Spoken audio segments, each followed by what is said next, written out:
Hello friend, आज के इस वीडियो में हम ITI कोर्स के बारे में A to Z इन्फॉर्मेशंस आपको देने वाले हैं। लाइक ITI का फुल फॉर्म क्या है, ITI कौन कर सकता है, ITI कितने ईयर का होता है, कितने समय का होता है, और दोस्त ITI मिनिमम एलिजिबिलिटी क्राइटेरिया क्या होनी चाहिए ITI करने के लिए, ITI करने के बाद आपको जॉब कैसे मिलेगा, ITI कहाँ से कर सकते हैं, ITI यदि आप कर लेते हो तो जब आप जॉब करने के लिए जाओगे किसी कंपनी में तो क्या सैलरी मिलेगा, ITI के बाद आपको क्या काम दिया जाता है कंपनी में, और दोस्त यहाँ पर ITI में कौन कौन से ट्रेड आपको देखने को मिलते हैं, आपकी जॉब रिस्पॉन्सिबिलिटी क्या होती है कंपनी में, हर एक चीज़ को डिटेल में जानेंगे। जो कि हमने यहाँ पर कुछ पॉइंट्स नोट डाउन किए हैं जो आपको मैंने अभी डिस्कस किया। जैसे कि पहला पॉइंट हमारा रहेगा कि ITI का फुल फॉर्म क्या है, ITI कौन कौन कर सकता है, ITI कहाँ से कर सकते हैं, ITI में ट्रेड क्या क्या होते हैं, ITI के बाद क्या बनते हैं, ITI के बाद जॉब कैसे मिलेगी किसी प्राइवेट या MNC कंपनी में, ITI के बाद सैलरी क्या मिलेगा, ITI कितने समय का होता है, ITI के बाद गवर्नमेंट में जॉब कैसे लगेगी, ITI के बाद आगे की पढ़ाई कैसे कर सकते हैं, ITI में कौन सा ट्रेड बेस्ट होता है, किस ट्रेड से करने पर आपको जल्दी जॉब मिल जाती है। तो ये सभी पॉइंट्स हमने नोट डाउन किए हैं। अब इन पॉइंट्स में हम डिस्कस करते हैं कम्प्लीटली। ठीक, तो दोस्त अब इन टॉपिक्स को फुल डिस्कस करेंगे आपके साथ, और आपको इस वीडियो को स्किप नहीं करना है ताकि आपको फुल इन्फॉर्मेशन। पहला पॉइंट ये है कि ITI का फुल फॉर्म क्या होता है। तो ITI का फुल फॉर्म होता है industrial training institute. Industrial training institute इसलिए दोस्त क्योंकि यहाँ पर इस इंस्टीट्यूट में आपको इंडस्ट्री के लिए ही तैयार किया जाता है। जब आप ITI कर लेते हो तो आप इंडस्ट्री के लिए परफेक्ट तैयार हो जाते हो किसी भी इंडस्ट्री में जाने के लिए। अदरवाइज यदि आप इंडस्ट्री में नहीं जाना चाहते और गवर्नमेंट सेक्टर में जाना चाहते हो तो वहाँ जाने के लिए भी आप तैयार हो जाते हो। गवर्नमेंट में भी बहुत सारी भेल सेल गैल जैसी कंपनियाँ होती हैं, यानी कि आप इंडस्ट्री के लिए परफेक्ट हो जाते हो, चाहे आप प्राइवेट में जाओ या गवर्नमेंट में जाना चाहो। नेक्स्ट पॉइंट है ITI कौन कौन कर सकता है। तो ITI करने के लिए मिनिमम एलिजिबिलिटी क्राइटेरिया जो होनी चाहिए वो होती है 10th पास, और मैक्सिमम आप 12th पास हो तो भी चल जाएगा, कोई दिक्कत नहीं, आप ITI कर सकते हो।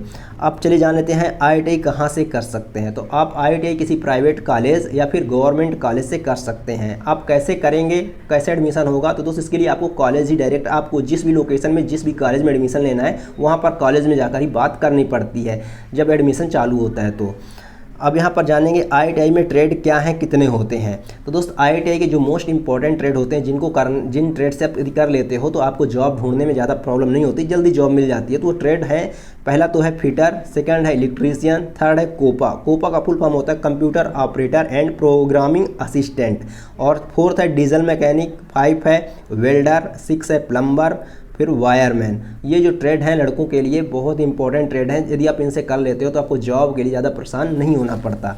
अब चलिए नेक्स्ट जान लेते हैं कि ITI के बाद बनते क्या हैं। यदि आप ITI कर लेते हैं तो आप बनोगे क्या कंपनी में।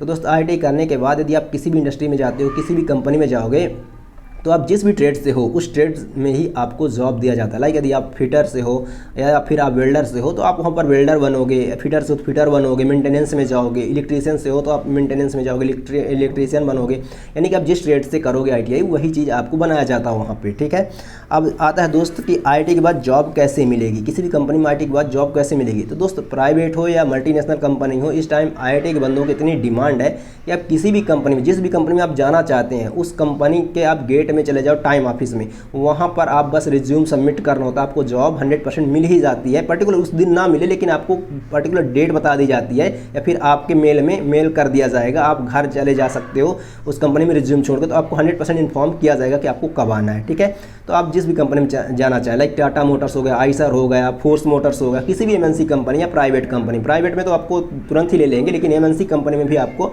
ले लिया जाएगा। बट गवर्नमेंट के लिए दोस्त आपको बता दें, गवर्नमेंट के लिए पेपर होते हैं तो आपको पेपर एग्जाम निकालना पड़ेगा। जैसे कि रेलवे में आप जाना चाहते हैं, वेल सेल गैल किसी भी कंपनी में जाना चाहते हैं तो उसके लिए एग्जाम देना पड़ता है, एग्जाम निकालोगे तो हो जाएगा आपका। तो नेक्स्ट पॉइंट है दोस्त कि ITI के बाद सैलरी क्या मिलेगी। तो यदि आप किसी भी प्राइवेट में चले जाओ, MNC में चले जाओ, ऑल ओवर इंडिया कहीं पर भी चले जाओ, यदि आप ITI कर लिए हो तो जो आपकी सैलरी ट्रेनिंग पीरियड में रहेगी वो 15 से 16 हज़ार रहेगी, और ट्रेनिंग के बाद आपकी 17 से 18 हज़ार या फिर किसी कंपनी में 20 से 22 हज़ार भी देखने को मिलेगी एक साल बाद। तो दोस्तों यहाँ पर फिर आपकी एक्सपीरियंस के अकॉर्डिंग आपकी सैलरी बढ़ती रहती है, हाइक मिलता रहता है। तो नेक्स्ट पॉइंट है ITI के बाद आगे की पढ़ाई कर सकते हैं क्या। तो जी हाँ, आप ITI के बाद आगे की भी पढ़ाई कर सकते हैं। लाइक यदि आप डिप्लोमा करना चाहते हैं डिप्लोमा कर सकते हैं। इससे होगा क्या, आपका प्रमोशन होगा, जिस भी कंपनी में अभी आप काम कर रहे हैं तो आप वहाँ पर जूनियर इंजीनियर की पोस्ट में पहुँच जाओगे। आप यदि ITI कर लेते हो और ITI करते हुए काम कर रहे हो किसी कंपनी में, तब भी आप डिप्लोमा कर सकते हो किसी भी प्राइवेट कॉलेज में अपना नाम लिखवा सकते हो, वहाँ पर ही आप पेपर देने के लिए जाओ, पेपर दे दो, डिप्लोमा हो जाएगा आपका। और जैसे डिप्लोमा कंप्लीट होता है सर्टिफिकेट जिस भी कंपनी में काम कर रहे हो वहाँ पे लगा दोगे तो आपका जूनियर इंजीनियर के लिए आप आगे बढ़ जाओगे, ठीक है। यदि आप डिप्लोमा करना चाहते हैं तब, नहीं करना चाहते कोई दिक्कत नहीं, आपका IIT ही सफिशियंट है। और रही बात आगे की पढ़ाई की, तो जी हाँ, आगे की पढ़ाई आप IIT के बाद डिप्लोमा कर सकते हैं और डिप्लोमा करने के बाद BTech कर सकते हैं।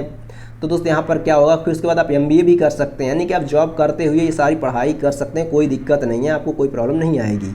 अब नेक्स्ट है IIT के बाद कौन सा ट्रेड बेस्ट होता है, किस ट्रेड से करने से आपको जॉब जल्दी मिलेगी। तो जैसे आपको दोस्त मैंने बताया कि IIT यदि आप फिटर से, इलेक्ट्रीशियन से, वेल्डर से, डीजल मैकेनिक से, ऐसे ट्रेड से करते हैं, कोपा से, तो आपको जॉब ढूंढने में ज़्यादा प्रॉब्लम नहीं होता है, आपको जॉब बहुत आसानी से मिल जाता है, आपको कोई दिक्कत नहीं होता है। तो सो आई होप आपको IIT से रिगार्डिंग काफ़ी इन्फॉर्मेशंस मिल गई होगी। जैसे कि अब आप जानना चाहते हो कि IIT में कौन कौन सब्जेक्ट होती हैं, और भी चीज़ें डीपली यदि आप जानना चाहते हैं, और भी चीज़ें यदि आपके मन में डाउट हैं तो आप मुझे कमेंट करिए, तो उन डाउट्स पर भी मैं वीडियो बनाकर, कंप्लीट एक वीडियो बनाकर आपको इसी चैनल पे आपको मिल जाएंगे। यदि आप चैनल पर नए हैं तो सब्सक्राइब कर दिया करो, इससे हमें भी मोटिवेशन मिलता है, और अपने दोस्तों के साथ भी शेयर करें जो इन्फॉर्मेशंस ऐसी चाहते हैं, या फिर आप अपने फ्रेंड सर्कल में भी शेयर कर सकते हैं। थैंक यू चैनल विजिट करने के लिए, आपको बहुत बहुत धन्यवाद। चैनल पर नए सब्सक्राइब करके जाएं, धन्यवाद।